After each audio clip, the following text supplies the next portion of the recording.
You guys want to see some ducklings? Yes. Ducklings. Obviously.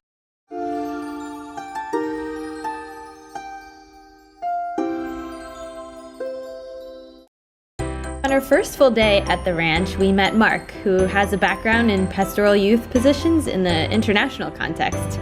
Mark and his wife, Carrie, were called to Cambodia about 2 years ago to invest in this organization's mission, staff, children, and the property. Mark hosted an orientation for the team to get acquainted with the organization and then took us on a tour to learn about the way this compound practices self-sustainability and promotes the use of organic materials and natural symbiotic relationships. Now, Mark educated himself and studied aquaponics and even built his own system in Okinawa, Japan. He's used those skills to help with this fish farm over the last 14 months, which has produced 120 pounds of tilapia in its first harvest. The fish feed the children here and will eventually be sold on the market with a goal of 700 fish per week to generate income.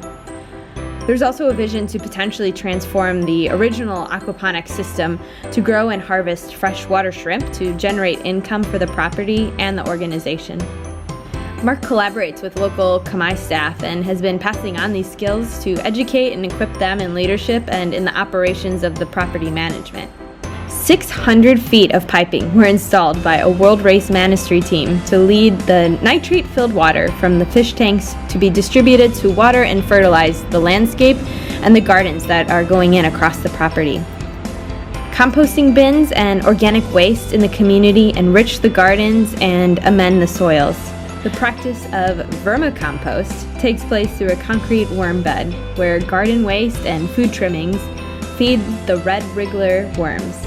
Eventually, this worm bed will be able to handle 25 pounds of waste a day.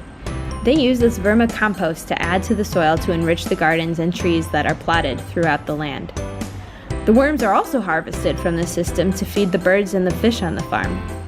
There are ducks, free-range chickens, and geese, which produce meat and eggs for the property and will also eventually be marketed for profit. Additionally, black soldier fly grubs are fed to the chickens, ducks, and fish. There are cows that roam the land, and their waste contributes to the composting process. They feed on the landscape, which maintains it, and they will eventually all be raised to be sold for profit in the market.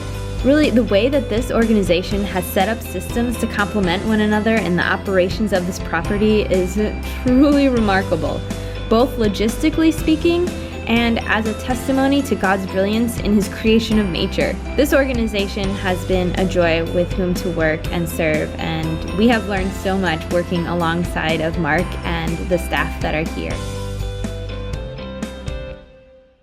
Alycia is my teammie from KiMBERLiTE during my World Race journey, and Alycia is somebody who is incredibly sensitive and intuitive when it comes to the Holy Spirit, and someone from whom I've received so much love and care, and she has such a nurturing spirit, and that's something that tremendously blessed me throughout my race.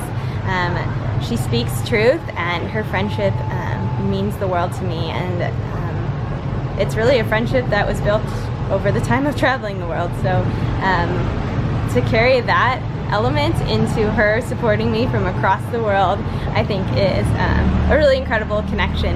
And so Alycia, please know that your support through prayer and through your words and through helping contribute to my funding has meant so much, and really you are just as much a part of this journey, and I pretty much talk about Team KiMBERLiTE all the time. So Alycia, thank you so much for being a part of this journey with me and partnering with me in it. I'm so honored.